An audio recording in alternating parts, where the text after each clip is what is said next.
Hello बच्चों, कैसे हैं? हम आशा करते हैं कि आप लोग खुश होंगे, मस्त होंगे और व्यस्त होंगे। ठीक है, रहना भी चाहिए।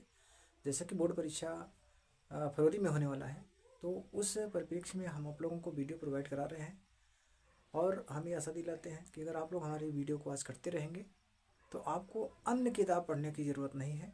जो भी प्रश्न होगा, जैसा भी होगा, हम पूरा कवर कराएंगे। तो चलिए स्टार्ट करते हैं वीडियो को। आप देख रहे हैं कि आज हम यहाँ गोस्वामी तुलसीदास जी का वन पथ पर ये शीर्षक पढ़ा रहे हैं। इसमें होता क्या है कि जो ये दो हम लिखते हैं, देखिए अभी थोड़ा सा समस्या है और आप लोगों का अगर सहयोग रहेगा तो ये समस्या हमारी दूर हो जाएगी। बस थोड़ा सा ध्यान आप लोगों को भी देना है कि लाइक शेयर और सब्सक्राइब करना है, इतना सा केवल ध्यान देना है, बाकी हम आपको प्रोवाइड कराते रहेंगे। तो चलिए, इसमें क्या है कि ये सबसे पहले जो है वन पथ पर जो लिया गया है, इसमें गोस्वामी तुलसीदास जी बहुत ही मार्मिक ढंग से, बहुत ही अच्छे ढंग से राम लक्ष्मण और सीता जी जब वनवास हो जाता है 14 वर्ष का, तो उस समय वनवास के समय जनकपुर से अयोध्या से, जनकपुर से नहीं, अयोध्या से निकल पड़ती हैं। कौन निकलती हैं? सीता, राम और लक्ष्मण जी। तो उसी का बहुत ही अच्छे ढंग से वर्णन किए हैं कि पुरते निकसी रघुबीर बधु, उधर धीर दये मग में नग द्वय। तुलसीदास जी कह रहे हैं कि जैसे ही अयोध्यापुर से रहती है, अयोध्या में ही शादी होने के बाद अयोध्या आ गई, तो अयोध्या जो आई, अयोध्या आने के बाद जो है उसी को पुर कहा गया है कि अयोध्यापुर से जब रघुवीर की पत्नी यानी भगवान राम की पत्नी जो है वो निकल पड़ती हैं और धर धीर दये मग में डग द्वय। धर धीर यानी धैर्य धारण करके, मग माने रास्ते में, और डग, देखिए मग में डग, डग यहाँ कदम कहा गया है, यहाँ डग का मतलब कदम है, दुई माने दो होता है। और क्या हुआ कि धीरज धारण करके रास्ते में दो ही कदम रखी, अर्थात थोड़ी ही दूर चली। तो होता क्या है कि छल की भरी भाल कनी जल की, पुटी सूख गए मधुराधर वह। होता क्या है उस समय, जैसे ही वो थोड़ा दूर निकलती हैं तो छल की माने दिखाई पड़ने लगती है, भरी माने पूरे, भाल माने मस्तक पर, कनी माने कण, जल माने जल की। तो जल की कणी जो है ये पूरे मस्तक पर उनके दिखाई पड़ने लगती है, अर्थात उनके माथे पर पसीना हो जाता है। और क्या होता है कि पुट सूख गए मधुराधर हुए, और उनके मधुर ओंठ जो हैं ये सूख जाते हैं।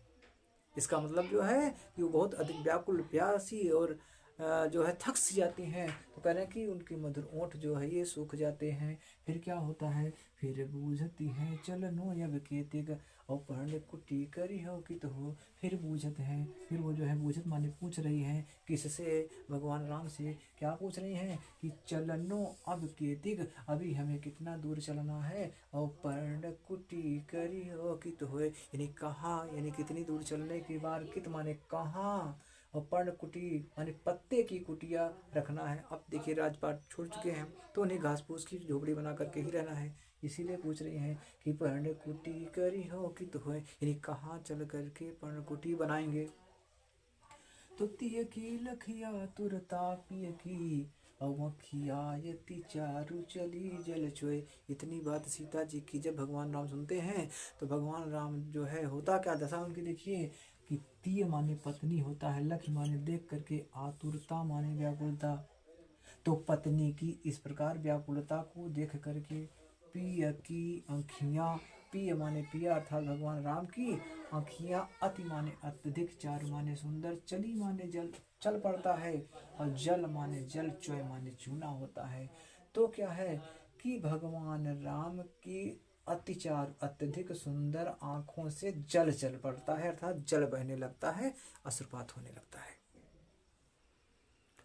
इतना समझ में आ गया। अब इसके बाद इसमें जो प्रश्न बनता है हम आपको बता दें प्रश्न किस तरह से बनेगा। प्रश्न ये बनेगा, टेंशन लेने की जरूरत नहीं है, आप अंत तक वीडियो में बने रहिए, सब कुछ आपको बताएंगे। तो इसमें आपको प्रश्न जिस तरह से पूछा जाता है, तो पहला प्रश्न इसमें आपसे पूछा जाएगा कि निम्नलिखित पद्यांश का संदर्भ लिखिए। संदर्भ लिखिए, तो संदर्भ आप लोग रटे हुए हैं, जो आप लोग 9th में पढ़े हैं, संदर्भ इसी 10th में लिखना है।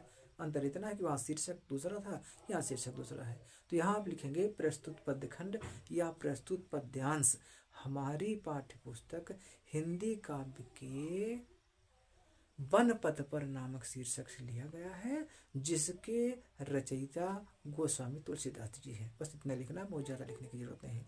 इसके बाद बात आती है प्रसंग की। अगर प्रसंग उसमें पूछा है कि प्रसंग सहित व्याख्या बताइए, प्रसंग सहित संदर्भ लिखिए, तो प्रसंग में आपको लिखना है कि प्रस्तुत पद्यांश में गोस्वामी तुलसीदास जी सीता की व्याकुलता का वर्णन किए हैं। सीता की व्याकुलता का ऐसा लिखते सकते हैं कि वन पथ पर जाते समय सीता की व्याकुलता का वर्णन किए हैं। बस इतना सा आपको लिखना है, व्याख्या आपको बता ही दिए। हाँ, इसके बाद जो मेन बात होती है काव्यगत सौंदर्य होता है। काव्यगत सौंदर्य में आपको ये करना है कि काव्यगत सौंदर्य में कुछ विशेष लिख देना है। जैसे विशेष क्या है, इसमें जो है सीता जी की व्याकुलता का वर्णन किया गया है, ये विशेष हो गया है इसमें। इसके बाद फिर आपको क्या करना है, यहाँ देखना है कि भाषा, सबसे पहले जो काव्य सौंदर्य में लिखा जाता है तो सबसे पहले आपको भाषा लिखना पड़ेगा।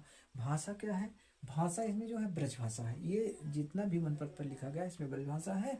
इसके बाद रस जो है श्रृंगार रस है, और छंद यहाँ सभ्य है, अलंकार अनुप्रास है। यानी भाषा आप लिख दिए, भाषा क्या हो गया, ब्रज भाषा हो गया। फिर इसमें भाषा के बाद रस क्या हो गया, श्रृंगार रस हो गया, और श्रृंगार रस के बाद फिर छंद क्या हो गया, सवैया हो गया, और अलंकार में अनुप्रास अलंकार। बस इतना लिखने के बाद छोड़ देंगे। चलिए आगे बढ़ते हैं।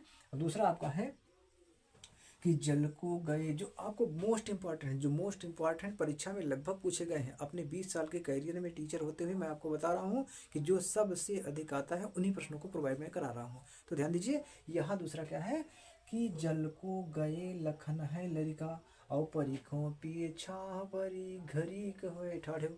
मतलब इसमें क्या है कि चलते चलते जब थोड़ा दूर चली जाती हैं तो चलने के बाद जो है जब भगवान राम जान जाते हैं कि हमारी पत्नी यानी सीता जी व्याकुल हो गई हैं, तो वो कहते हैं कि ऐसा कीजिए, कहीं खड़े होकर के जो है इंतजार कर लीजिए, बैठ करके इंतजार कर लीजिए।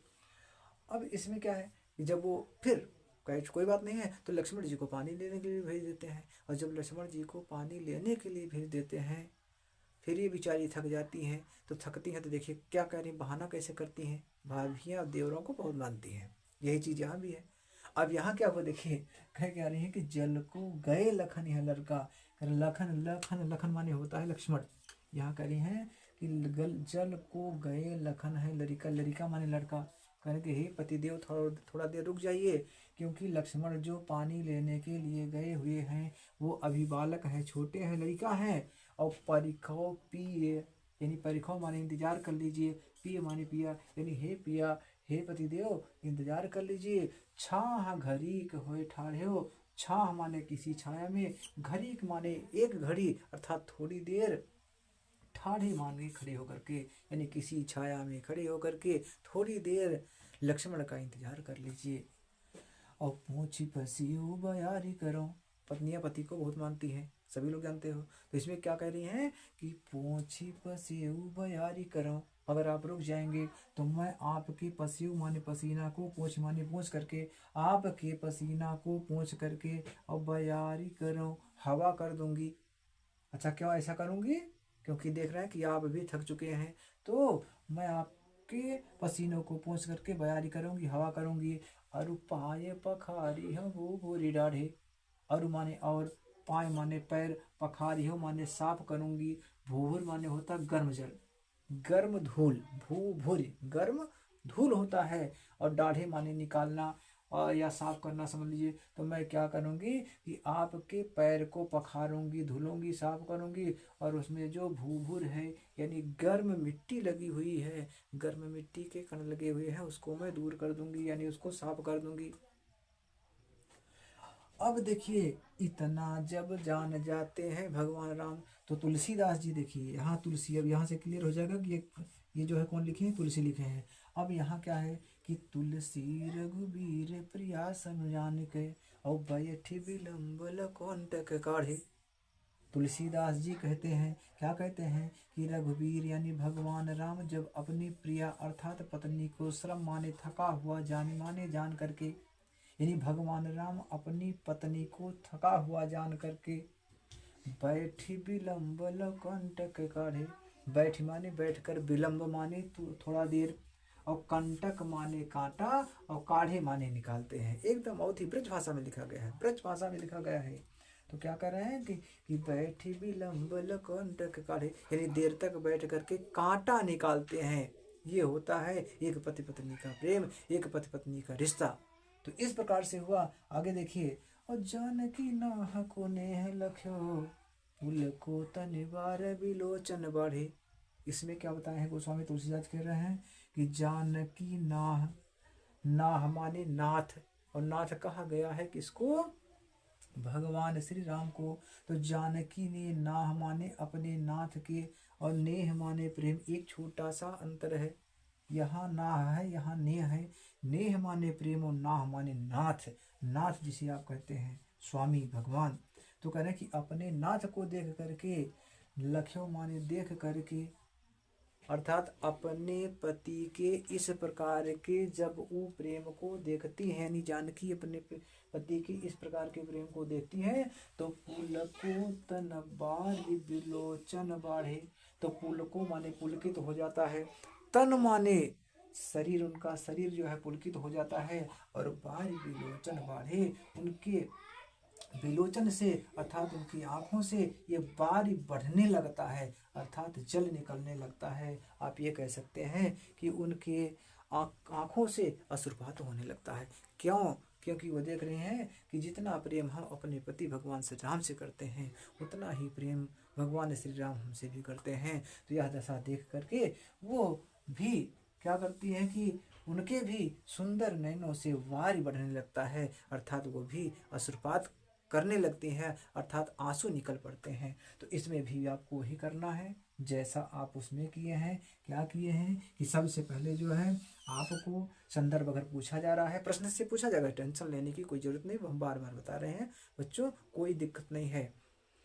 केवल आपको हमारे वीडियो में अंत तक बने रहना है, बस इतना सा करना है। और हो सकेगा तो सहयोग के लिए हमारा या गुरुदक्षिणा समझ करके आप जो है लाइक, सब्सक्राइब और शेयर कर दीजिएगा। इतना आप लोगों से रिक्वेस्ट रहेगा केवल, ठीक है। फिर आगे देखिए, इसमें पूछेगा प्रश्न कि निम्नलिखित पंक्तियों का या निम्नलिखित पद्यांश का संदर्भ लिखिए। संदर्भ लिखिए तो फिर आपको लिखना है कि प्रस्तुत पद्य खंड हमारी पाठ्य पुस्तक हिंदी खंड काव्य के या हिंदी के लिखिए, वन पथ पर नामक शीर्षक से लिया गया है, जिसके रचयिता गोस्वामी तुलसीदास जी हैं। लिखते समय अभी हम आपको अंत में बताएंगे कि संदर्भ किस तरह से लिखा जाता है, उसकी राइटिंग कैसे होती है, ये हम वीडियो के एंड में बताएंगे।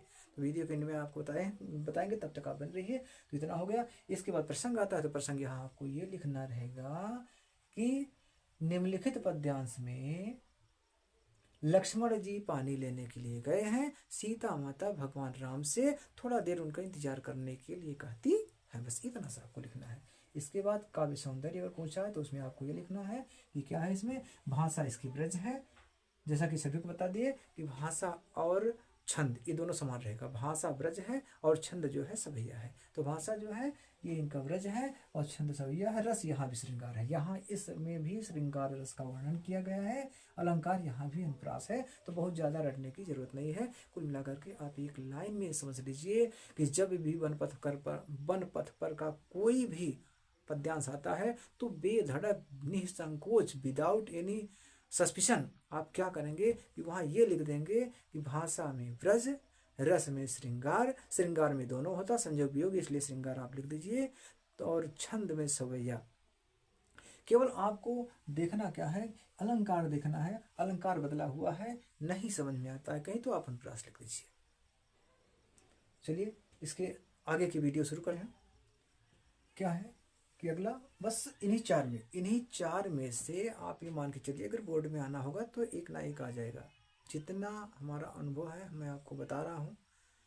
देखिए 100% नहीं कह सकता हूँ, लेकिन आप ये मान के चलिए कि हमारी वीडियो में आप बने रहेंगे तो 90%, 99 भी नहीं 90% तो आपको अंक अवश्य मिल जाएगा। लेकिन जितना आप पढ़ाएंगे आपको उतना पढ़ना रहेगा। चलिए आगे बढ़ते हैं। क्या है कि रानी में जानी अजानी महा, और पवि पाहन हो तो कठोर ही है। इसमें क्या है, जब भगवान राम लक्ष्मण और सीता जी वनवास के लिए जाते हैं तो रास्ते में जो ग्राम बधुए हैं, रास्ते में देखने वाले बहुत किस प्रकार से बात करते हैं, उसका गोस्वामी तुलसीदास जी ने बहुत ही मार्मिक ढंग से बताया है। किस प्रकार से, देखिए कि रानी में जानी अजानी महा, औरतें आपस में बात कर रही हैं। क्या बात कर रही हैं कि रानी अर्थात इनकी माता, इन तीनों लोगों की माता जो है, मैं जानी अजानी महा, अजानी माने अज्ञानी, महा माने अधिक, मैं जान रही हूँ कि इनकी माताएं जो हैं ये बहुत अधिक अज्ञानी हैं। और पवि पाहन होते कठोर हियो है। और पवि माने वज्र होता है, पाहन माने पत्थर, इनका वज्र और पत्थर से भी कठोर माने कठोर, हियो माने हृदय, यानी इनका हृदय जो है अर्थात इनकी माता का हृदय वो वज्र और पत्थर से भी महा कठोर है।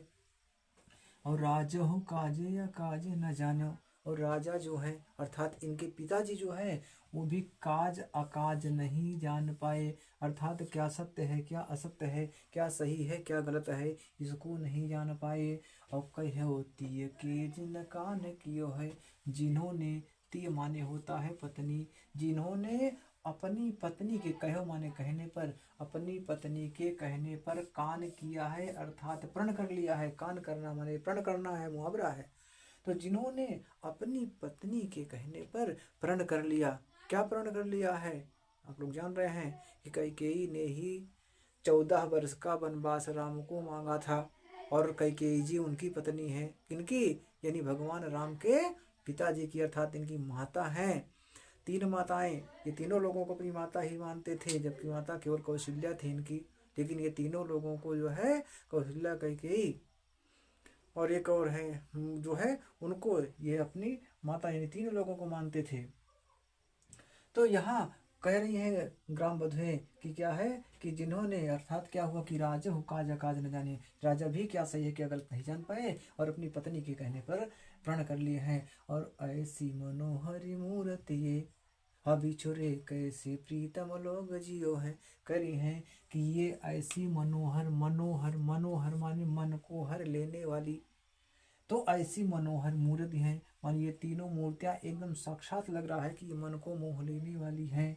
और बिछुरे कैसे, बिछुरे माने बिछुड़ कर, कैसे माने किस प्रकार से, प्रियतम माने प्यारे, और लोग जो हैं यानी कि यानी इनके प्यारे, इनके प्रीतम जितने भी लोग थे ये कैसे जी रहे होंगे इनसे बिछुड़ करके, अर्थात इनके माता पिता, इनको चाहने वाले, इनसे बिछुड़ करके, इनसे अलग हो करके कैसे जी रहे होंगे।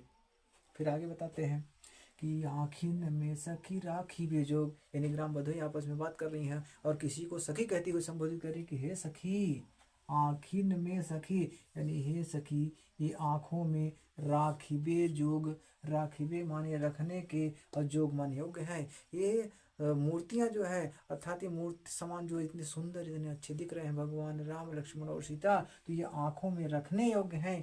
इन्हें किम कै वनवास दियो है, इन्हें किस प्रकार से वनवास दे दिया गया है, अर्थात इन्हें कैसे वनवास दे दिए हैं।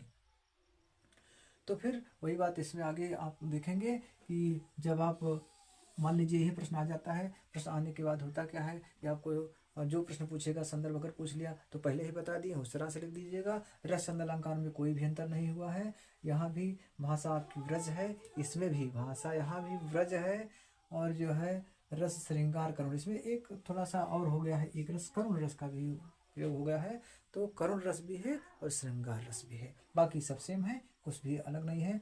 अगला देखिए, हसीस जटाउरी बाहु विशाल, अबिलोचन लाल तिरछी सी भौंगे, तून सरासन बान धरे, तुलसी बन मार्ग में सुठ सो है। अब यहाँ क्या होता है कि जैसे थोड़ा और आगे बढ़ते हैं, थोड़ा और आगे जाने के बाद क्या हो रहा है कि आगे बढ़ रहे हैं, फिर कुछ औरतें मिल रही हैं। जैसे कोई अगर गाँव में आ जाता है तो देखने के लिए औरतें अक्सर पहुँच जाती हैं। औरतों का ये जो है स्वभाव होता है कि कोई ना कोई जो है अगर कहीं भी आ गया तो वहाँ पहुँचने के लिए वो तत्पर रहती हैं, पहुँच जाती हैं, चाहे पुरुष पहुँचे या न पहुँचे।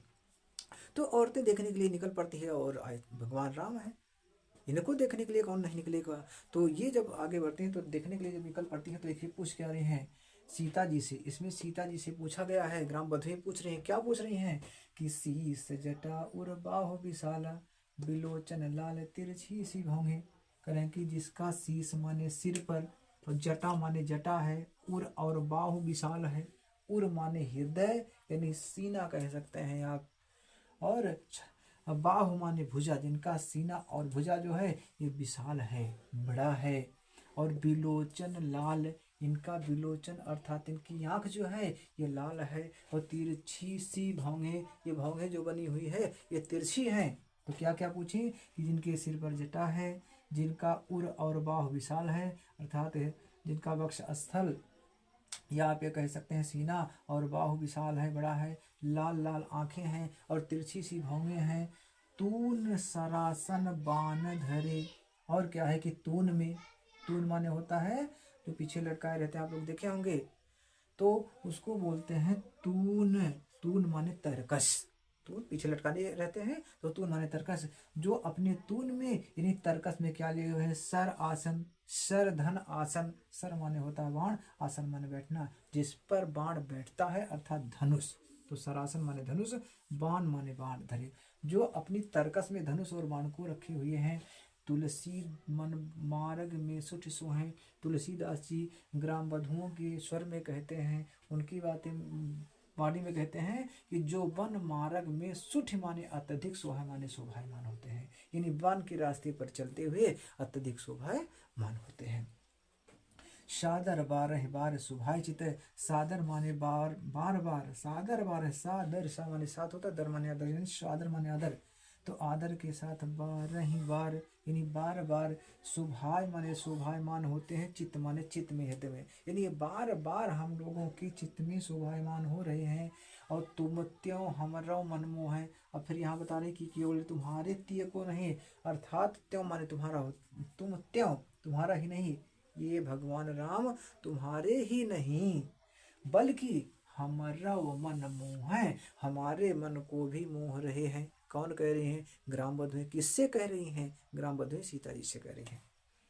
फिर पूछत ग्राम बधु सिय सो, कहो सावरे से सखी रावरे को है। अब देखिए यहाँ सखी संबोधित कर रही हैं ग्राम बधुएं सीता जी को, कहने की हे सखी हमें ये बता दीजिए कि पूछत ग्राम, पूछत माने पूछ रही, ग्राम बधुएं पूछ रही है किससे, सिय सो माने सीता जी से, यानी ग्राम बधुए सीता जी से पूछ रही हैं कि हे सखी, जैसे अभी हमें आप लोग हैं जिसको नहीं पहचानते हैं, तो जिस एज का लगता है वो देखने में अंकल लगता है, अंकल कहते हैं, भाई लगता है भाई की तरह लगता है, भाई कहते हैं, दादा दिखते हैं दादा की तरह कहते हैं, तो उसी तरह से महिलाएं भी होते हैं, दीदी अगर वो दिखती हैं दीदी कहती हैं, उनको लग रहा है कि बड़ी उम्र की हैं तो उनको जो है वो भी आंटी कहती हैं। तो यहाँ कह रही हैं कि हे सखी हमें ये बता दीजिए कि ये सांवले जो हैं, सांवले रंग के, वो रावरे को है, रावरे माने तुम्हारे, को माने कौन है, माने हैं, ये तुम्हारे कौन है, जो सांवले रंग के दिखाई दे रहे हैं ये तुम्हारे कौन है।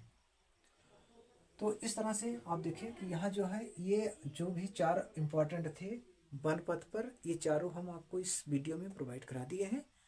तो आगे इन्हीं को आप ढंग से पढ़ लीजिएगा, इसमें भी सब कुछ वही है जो पहले इसमें लिखा गया है, जो रस है, जो भाषा है, जो छंद है, सब यही है। अगर परीक्षा में आएगा तो इसी तरह से आप लिख देंगे। बस फिर एक बार आपसे वही निवेदन, और हम उन बच्चों से गुरुदक्षिणा चाहेंगे कि जो हमारे पढ़ाए हुए कम से कम 10-15 साल पहले पढ़ा दिए हैं जिन बच्चों को, वो भी हमारा इस वीडियो देख रहे हैं होंगे, तो उनसे अभी हम चाहेंगे कि अपना सब्सक्राइब करें और अन्य लोगों को भी सब्सक्राइब करवाएं, कि जिससे हमारा भी थोड़ा सहयोग हो सके। तो इस प्रकार से भी हम आपको बताए थे कि लास्ट में हम आपको प्रसंग लिखना, संदर्भ लिखना बताएंगे। तो इस प्रकार से चलिए हम आपको यहाँ संदर्भ लिखना बताते हैं। 1 मिनट में हम आपको संदर्भ बता दे रहे हैं किस प्रकार से आप संदर्भ लिखेंगे। बस तो संदर्भ लिखने में आपको करना क्या होता है, हेडिंग आप डालेंगे, जैसे संदर्भ कह दिया गया तो आप यहाँ लिखिए संदर्भ, ये लिखिए संदर्भ, और जैसे ही आप संदर्भ लिखते हैं तो कलम का प्रयोग विशेष मायने रखता है। ऐसे नहीं कि जिस कलम से पाए उसी कलम से लिखते चले गए। तो संदर्भ आप किस तरह से लिखेंगे, मान लीजिए यहाँ लिखते हैं कि प्रस्तुत पद्यांश, तो इस तरह आप लिखेंगे कि प्रस्तुत पद्यांश हमारी, अभी देखिए यहाँ हाईलाइट क्या करना है वही आपको हम बता रहे हैं। तो प्रस्तुत पद्यांश हमारी पाठ्य पुस्तक, पाठ बहुत बच्चे लिख देते हैं, ध्यान रखिएगा, हमारी पाठ्य पुस्तक। अब देखिए हिंदी की या हिंदी खंड का आप जो भी कह लीजिए, हिंदी ही लिखिए, केवल दिक्कत नहीं है। अब देखिए प्रस्तुत पद्यांश हमारी पाठ्य पुस्तक, हिंदी के अभी क्या क्या हाईलाइट करना है ये हम आपको सिखाएंगे। तो हिंदी के वन पथ पर, वन पथ ढंग से देख लीजिएगा, वन पथ पर नामक शीर्षक से लिया गया है। अब ये देखिए नामक शीर्षक, नामक शीर्षक से अवतरित है या लिया गया है, जो भी आप समझे, जिस तरह से उचित आपको लगे अवतरित है। अभी बने रहिए, हम आपको बताते हैं कहाँ हाईलाइट करना है। तो शीर्षक से अवतरित है जिसके रचयिता, जिसके रचयिता या कवि आप लिख सकते हैं कि जिसके कवि, यहाँ आप लिखिए जिसके कवि गोस्वामी तुलसीदास जी हैं। गोस्वामी तुलसीदास जी हैं। गोस्वामी तुलसीदास जी हैं। अब देखिए यहाँ हाईलाइट आपको क्या करना है, ब्लैक क्या करना, मतलब उसमें जो है अलग पेन से क्या लिखना है, प्रस्तुत पद्यांश हमारी पाठ्य पुस्तक हिंदी। अब इस हिंदी को आप जो है कामा में, सिंगल कामा में क्लोज करते हुए इसके नीचे अंडरलाइन कर देंगे। फिर वन पथ पर यह आपका शीर्षक है, अंडरलाइन यहाँ करते हुए और इसको जो है कामा में क्लोज करते हुए अंडरलाइन कर दीजिएगा। फिर इसके कवि कौन है, गोस्वामी तुलसीदास जी हैं। इसको आप जो है सिंगल कामा में क्लोज करते हुए यहाँ आप जो है अंडरलाइन करिए। इतना सा आपको करना है, केवल इतना सा ही आपको कर देना है। संदर्भ जब भी आप लिखेंगे तो इस प्रकार से लिखेंगे। बाकी जो है हम आपको डेली कुछ ना कुछ टिप्स बताते रहेंगे कि बोर्ड परीक्षा में और अधिक से अधिक अंक पाने के लिए आप लोगों को क्या क्या करना पड़ेगा। तो बस आज की वीडियो में इतना ही। इसके बाद अगले वीडियो में फिर हम आपसे मिलेंगे। तब तक के लिए जय हिंद, जय भारत, वंदे मातरम।